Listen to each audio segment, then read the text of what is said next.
Dear students, alkanes का हमारा ये जो चैप्टर चल रहा था उसी को आगे कंटिन्यू करते हुए हम एल्केन्स में होने वाली जो समयवता है या एल्केन्स में पाई जाने वाली जो समयवता है उसको आज हम अपने इस वीडियो में शेयर करेंगे। और मैंने ये बताया था कि ये सब चीज़ें जो है जनरल एस्पेक्ट ऑफ एल्केन से संबंधित हैं, जो है जिनके बारे में हमें जानकारी होना ज़रूरी है। तो एल्केन्स में जो समयवता है वो जो है 3 प्रकार की पाई जाती है।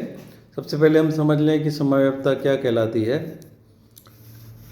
समान अणुसूत्र परंतु विभिन्न संरचना सूत्र वाले यौगिक हैं वो परस्पर समवयवी कहलाते हैं तथा यह परिघटना समवयवता कहलाती है। तो तुम लोग जानते हो कि समान अणुसूत्र अर्थात उनका जो अणुसूत्र है वो समान होगा। समवयवियों के अणुसूत्र और अणुभार दोनों समान होते हैं, परंतु उनका जो संरचना सूत्र है अगर भिन्न भिन्न है तो वो परस्पर समवयवी कहलाते हैं। एल्केन्स के केस में ये जो समयवता है वो 3 प्रकार की पाई जाती है, जो क्रमशः है स्थिति समयवता, श्रृंखला समयवता तथा प्रकाशिक समयवता। ये 3 प्रकार के समयवी हैं वो एल्केन्स में पाए जाते हैं।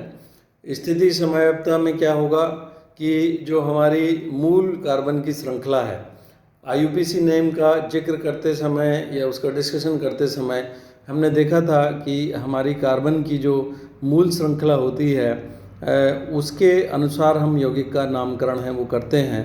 अगर वो 5 कार्बन की है तो यौगिक पेंटेन का व्युत्पन्न होगा, 6 कार्बन की है तो वो हेक्सेन का होगा। इस प्रकार से मूल श्रृंखला है।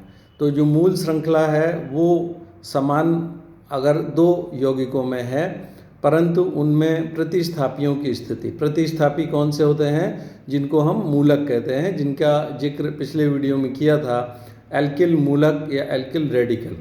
तो रेडिकल्स की स्थिति है जो मूल श्रृंखला है उसमें अगर भिन्न भिन्न है, 2 ऐसे यौगिक हैं जिनकी मूल श्रृंखलाओं में समान संख्या में कार्बन है, परंतु उसमें जो प्रतिस्थापी हैं उनकी स्थिति भिन्न भिन्न है, तो ऐसी जो समयवता है उसको हम स्थिति समयवता कहते हैं।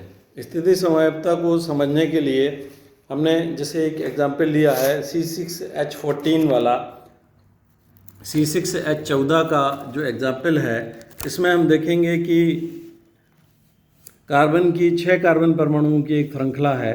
इस 6 कार्बन परमाणु की श्रृंखला में जो मैथिल समूह की स्थिति है वो एक यौगिक में 2 पोजीशन पर है। इससे इसका नाम हो जाएगा 2 मैथिल पेंटेन। यौगिक का नाम हो गया 2 मैथिल पेंटेन, क्योंकि मैथिल की पोजीशन है 2 है। नामकरण अगर हम इसका करेंगे IUPAC नाम तो ये हो जाएगा 1 2 3 4 5 है। 5 का ये 5 की इसकी मूल श्रृंखला है तो ये पेंटेन हो गया, और 2 पोजीशन पर मैथिल समूह है तो 2 मैथिल पेंटेन है, ये इसका नाम हो जाएगा। तो ये जो है पोजीशन आइसोमर। दूसरा इसका जो पोजीशन आइसोमर होगा उसमें अब हम देखें कि जो मूल श्रृंखला है वो 5 कार्बन की ही है, लेकिन जो मैथिल समूह है वो कार्बन एटम नंबर 3 पर है, तो ये हो जाएगा 1 2 3 4 एंड 5। 3 पोजीशन पर मैथिल समूह है तो इसका नाम हो जाएगा 3 मैथिल पेंटेन है। ये यौगिक का नाम हो जाएगा 3 मैथिल पेंटेन। तो 2 मैथिल पेंटेन और 3 मैथिल पेंटेन दोनों एक दूसरे के पोजीशन आइसोमर या स्थिति समवयवी हो जाएंगे। दूसरी तरह की जो समयवता है एल्केनों में जो पाई जाती है वो है श्रृंखला समयवता। श्रृंखला समयवता के अंतर्गत हम देखते हैं कि कार्बन परमाणुओं की मूल श्रृंखला में, अब यहाँ पर देखो क्या होगा कि जैसे C6H14 का ही उदाहरण हमने लिया है, C6H14 का ही उदाहरण लिया है, और इसमें जो हमने मूल श्रृंखला ली है वो 1 2 3 4 कार्बन की मूल श्रृंखला, 4 कार्बन की। ऊपर वाले एग्जाम्पल में मूल श्रृंखला हमने ली थी 5 कार्बन परमाणु की। यहाँ पर जो मूल श्रृंखला है वो 4 कार्बन परमाणुओं की है, और मैथिल समूह की जो पोजीशन है इसमें हम नामकरण इसका करेंगे। ये हमने मूल श्रृंखला ली है 1 2 3 एंड 4 है। 4 कार्बन की हमारी मूल श्रृंखला है। एक मैथिल समूह 2 पोजीशन वाले कार्बन पर है और दूसरा मैथिल समूह 3 पोजीशन वाले कार्बन पर है। तो यौगिक का नाम हो जाएगा 2,3 डाइमेथिल ब्यूटेन। अब हमने नेक्स्ट जो यौगिक लिया है उसमें जो मूल श्रृंखला है वो भी हमारी 5 कार्बन परमाणु की है, लेकिन जो उसमें जो मूल श्रृंखला अब 5 कार्बन परमाणु की हो गई। यहाँ पर मूल श्रृंखला थी वो 4 कार्बन परमाणु की थी, ब्यूटेन अर्थात 4 कार्बन की मूल श्रृंखला थी। और यहाँ दूसरा वाला जो एग्जाम्पल है इसमें हमारी जो मूल श्रृंखला है वो 5 कार्बन की हो गई है, अर्थात ये अब 5 कार्बन की है। तो 5 कार्बन की इस श्रृंखला में जो मेथिल समूह की जो पोजीशन है वो इस प्रकार से है कि वो 3 पोजीशन पर है, तो इसका नाम हो गया 3 मेथिल पेंटेन। तो हम इनमें अंतर देखें, एक तो मूल श्रृंखला में कार्बन परमाणुओं की संख्या का परिवर्तन हो गया। यहाँ पर मूल श्रृंखला में कार्बन परमाणु 4 हैं, यहाँ पर मूल श्रृंखला में कार्बन परमाणु 5 हैं। यहाँ पर जो प्रतिस्थापी हैं वो डाइमेथिल अर्थात 2 मेथिल समूह हैं जो क्रमशः 2 और 3 पोजीशन पर हैं। यहाँ पर जो प्रतिस्थापी है वो केवल एक ही रह गया अर्थात मेथिल है। तो ये इस प्रकार से जो इसमें चेंज जो हो रहा है वो मूल श्रृंखला में परिवर्तन हो रहा है, ये 4 कार्बन की, ये 5 कार्बन की, और जो इनका अणुसूत्र है वो C6H14। टोटल कार्बन की संख्या 6 ही है, 1 2 3 4 5 6, इसमें भी 1 2 3 4 5 6 6। तो ये जो है C6H14 के द्वारा व्यक्त होने वाले ये श्रृंखला समावयवी हैं।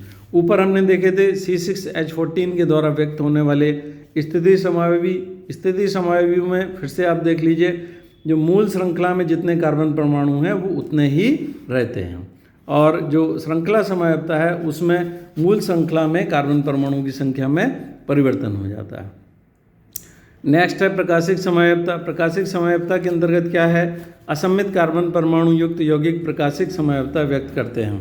प्रकाशिक समावयवता जो है कौन से व्यक्त करेंगे, जो कि असममित कार्बन परमाणु युक्त यौगिक हैं। ऑप्टिकल आइसोमेरिज्म के लिए कंडीशन है कि यौगिक के अंदर है कम से कम एक असममित कार्बन परमाणु होना चाहिए। एसिमेट्रिक कार्बन एटम जिसको हम कहते हैं, एसिमेट्रिक कार्बन परमाणु कौन सा होता है, जिसमें कार्बन की चारों संयोजकताएं भिन्न भिन्न परमाणु या समूहों के द्वारा संतुष्ट हो रही हूँ। तो अब यहाँ पर देखेंगे कि ये जो कार्बन है इसके साथ में एक मेथिल समूह है, दूसरा एथिल समूह है, और तीसरा है भी मेथिल है। तीसरा मेथिल होने पर फिर ये असममित नहीं हो पाएगा, इसको हम चेंज करेंगे थोड़ा सा, ये हो जाएगा CH2 और CH3।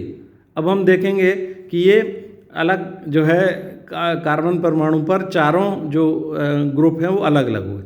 एक मेथिल हो गया, एक एथिल हो गया, एक एन प्रोपिल समूह होगा, और यौगिक का नाम भी परिवर्तित अब हो जाएगा 1 2 3 4 5 6 है, अर्थात इसका नाम हो जाएगा 3 मेथिल हेक्सेन।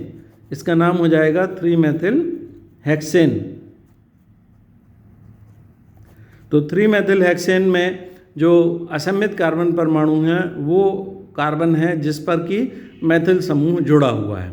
तो अब इसमें देखें, हम फिर से हम देख लें कि ग्रुप है वो मेथिल है, एथिल है, हाइड्रोजन है और नॉर्मल प्रोपिल एन प्रोपिल समूह है, और 3 पोजीशन पर मेथिल समूह यहाँ पर जुड़ा हुआ है। यौगिक का नाम हो गया 3 मेथिल हेक्सेन। तो असममित कार्बन परमाणु की उपस्थिति के कारण ये प्रकाशिक समावयवता। प्रकाशिक समावयवियों में 3 मेथिल हेक्सेन के 2 समावयवी प्रकाशिक हो जाएंगे, एक डेक्स्ट्रो रोटेटरी या डी पॉजिटिव होगा और दूसरा लीवो रोटेटरी या एल नेगेटिव होगा। तो डी पॉजिटिव और एल नेगेटिव 2 समावयवी होंगे। तो ये इस प्रकार से ये समावयवता व्यक्त करेगा। एक दक्षिणावर्त घूर्णी 3 मेथिल हेक्सेन होगा और दूसरा वामावर्त घूर्णी 3 मेथिल हेक्सेन होगा। इस प्रकार से ये इसकी प्रकाशिक समावयवता ये व्यक्त करेगा। तो इस प्रकार से हमने देखा कि एल्केन्स में ये 3 प्रकार की समावयवताएं पाई जाती हैं, पोजीशन आइसोमेरिज्म, चेन आइसोमेरिज्म या श्रृंखला समावयवता और प्रकाशिक समावयवता।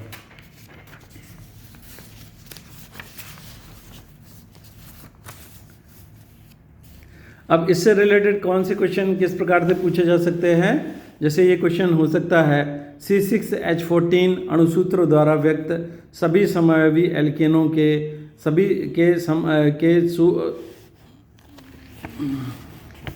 यहाँ पर के संरचना सूत्र, संरचना सूत्र लिखो व उनके IUPAC नाम। तो तुम्हारे लिए क्या क्वेश्चन हो सकता है, C6, जैसे एक क्वेश्चन आ गया ये, C6H14 अणुसूत्र द्वारा व्यक्त सभी समावयवी एल्केन्स के संरचना सूत्र लिखो व उनके IUPAC नाम भी लिखो। तो अब इसमें देखिए क्या क्या आपसे पूछ लिया है, C6H14 के, जैसे अभी हम लोगों ने देखे थे कि C6H14 के ये पोजीशन आइसोमर्स हैं और ये इस प्रकार से इसके चेन आइसोमर्स हैं। तो ये हम जो है इनको हम पोजीशन आइसोमर्स को लिखेंगे और संभावित चेन आइसोमर्स को लिखेंगे और इसके बाद में इसके प्रकाशिक समावयवी को भी लिखेंगे। और प्रकाशिक समावयवी अगर संभव है, प्रकाशिक समावयवी संभव इसलिए नहीं होगा क्योंकि प्रकाशिक समावयवता एल्केनों में कम से कम 7 कार्बन परमाणु वाला यौगिक होगा तभी संभव है, जैसे कि हमने ये देखा है 3 मेथिल हेक्सेन में total number of carbon atom 7 है, 7 कार्बन वाला है। तो ये C6H14 का कोई प्रकाशिक समावयवी नहीं होगा, प्रकाशिक समावयवी है वो जो है इसका ही संभव होगा जो कि 7 कार्बन एटम का है। तो ये इस प्रकार के क्वेश्चन हैं वो तुमसे पूछे जा सकते हैं और ये जो है इस तरह से हमें मालूम होना चाहिए। यदि और हायर का पूछा जाएगा C7 या C8 वाला, तो उसमें हमें प्रकाशिक समावयवियों की संभावना भी देखनी पड़ेगी। अब आगे हम चलते हैं, एल्केन्स के स्रोत हैं, सोर्सेज ऑफ एल्केन्स हैं।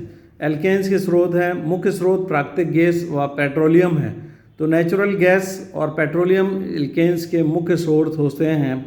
नेचुरल गैस है जो प्राकृतिक गैस है उसमें लोअर एल्केन्स होते हैं और लोअर एल्केन्स में आ जाता है C1 से लेकर के C5 तक के एल्केन्स हैं वो नेचुरल गैस में होते हैं, जिसमें हमारा LPG आ जाता है, liquefied petroleum gas. Liquefied petroleum gas जो हम लोग कुकिंग गैस के रूप में इस्तेमाल करते हैं वो नेचुरल गैस से हमारे लिए प्राप्त होती है और उसमें लोअर एल्केन्स का मिश्रण होता है। पेट्रोलियम जो है उनमें C5 से C50 तक के एल्केन्स का मिश्रण होता है। इसमें हमारे लिक्विड पेट्रोलियम पदार्थ जैसे पेट्रोल, केरोसिन, डीजल इत्यादि आ जाते हैं। तो ये जो है पेट्रोल है, केरोसिन है, डीजल इत्यादि है, इसमें हायर जो है जो एल्केन्स हैं C5 और उससे उच्चतर वाले जो एल्केन्स हैं वो उसके अंदर आते हैं जो है। तो ये हमारे फ्यूल हैं। हम जानते हैं कि जो LPG है वो हम कुकिंग गैस के रूप में इस्तेमाल करते हैं, पेट्रोल इत्यादि है, डीजल है, ये हमारा जो है इंटरनल कंबसन इंजन में 2 व्हीलर 3 व्हीलर इत्यादि में 4 व्हीलर में यूज़ करते हैं। और केरोसिन है ये भी हमारा फ्यूल के रूप में काम में आता है।